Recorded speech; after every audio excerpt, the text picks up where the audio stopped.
Hello, this is Dr. Brian McDonough. You know, the numbers normally don't startle me anymore. We've seen them. I mean, if you look now in the United States, 712,975 deaths. It's just overwhelming.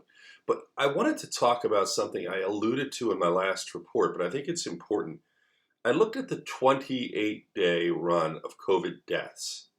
In the world, 222,105 people died of COVID. Obviously, it's still nasty. In the United States, 52,502, roughly 25% of the deaths in the world, despite the fact we have vaccines available to all, we have medications, top hospitals, all those things, we're still at a quarter of the number. The other thing which I think is very important to bring up is that we now have numbers from Mexico showing in that same period of time 14,086 people died. So in Mexico, COVID is becoming a huge problem, which of course has implications for travel to Mexico, into and out of the United States. They are problems as well. I wanted to not make an announcement, don't really make announcements on these things, but I want to kind of give you a programming note. Way back in the beginning of the pandemic, I started with Coronavirus Today, the audio, and said I am going to do a daily report. I will continue as long as it's needed. Did not take sponsors. This wasn't about money, it was about information. I then started to begin podcasting on video. I think this is the 198th segment I've done. And we've talked about all sorts of things. Once again, no advertising, no concern about the numbers except to get the information out. What I'm realizing at this point clearly is much of the information is repeating. So there really isn't a need to just consistently barrage you with things. So I'm only going to bring things out really when it's necessary. And today is one of those cases because I want to look at two things. The first is where we're headed in the winter, and the second is perhaps what I've learned from doing all of this. So first of all, what's my predictions for the winter? Again, my predictions are based on other scientists, a lot of people smarter than me, their predictions. Here's what we expect.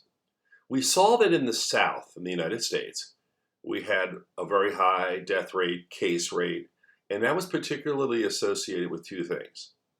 There's a very low vaccination rate relatively in the South. In addition to that, people went indoors because it was really hot. In the South, you go indoors to air conditioning. So they were indoors, and if you have people who don't really buy into the mask theory, you had people not wearing masks indoors, not vaccinated.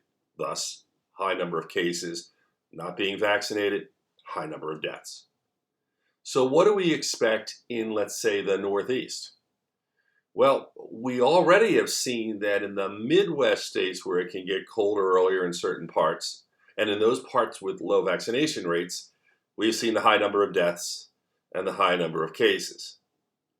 The Northeast has an edge on the rest of the country that for whatever reason, there's a higher percentage rate of vaccinated people.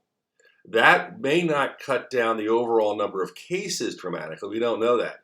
But we do know it cuts down the overall number of deaths. So I would not expect to see the sharp increase in deaths in the Northeast. As long as people, obviously, there's the high vaccination rate, if and when time to get the boosters. And in addition to that, they wear their masks indoors. Don't fall into the trap of thinking you don't have to wear a mask if you've been vaccinated, because clearly, especially the Delta strain, this variant seems to be far more aggressive. Couple pieces of good news. What we are seeing is that the Delta variant appears to be dying out to an extent, and that's great.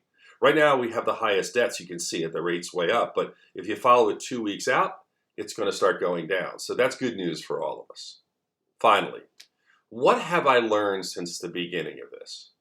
Well, I've learned a couple things. First of all, what my father taught me really has served me well, which is don't discuss religion and politics, and I don't. And because of that, I've been able to reach a lot of people without a lot of the backlash. I have had a couple people say to me, why are you talking about vaccinations? Why are you making this political? And that I do want to address. Understand this. When a disease takes hold of the country, and I've seen it twice in my career, HIV and COVID, politicians like attention. They like votes. They like to make proclamations, and they like control. They like all sorts of things that really don't jive with science. So we saw twice, at least in my lifetime, politicians weighing in with political views. For instance, back in the time of HIV, we will not discuss this. You know, this is a disease that hits this group and that group. And they almost made it into some sort of quote unquote evil disease, which was terrible because from a scientific standpoint, we were all battling trying to treat people, and people were afraid to come in because they felt that, you know, things would be used against them. In COVID, we've seen the issues surrounding personal freedom and rights and whether things work and if science lies. And again, no political comments one way or the other, but the reality is by making it something that was more than it is, a disease which doesn't care, which attacks you and will respond to one thing or another, it has become bigger. The truth of the matter is this. This is what we have learned in the last 21 months. We have learned that social distancing certainly saved a lot of lives. We learned that wearing masks works. Decreasing that spittle and going from one person to another works. We have also learned that vaccines save lives.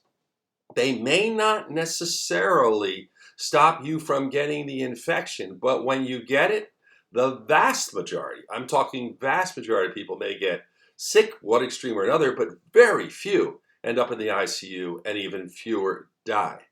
So right now, all we know is we need to keep going back with what we have as we build more medications to treat people.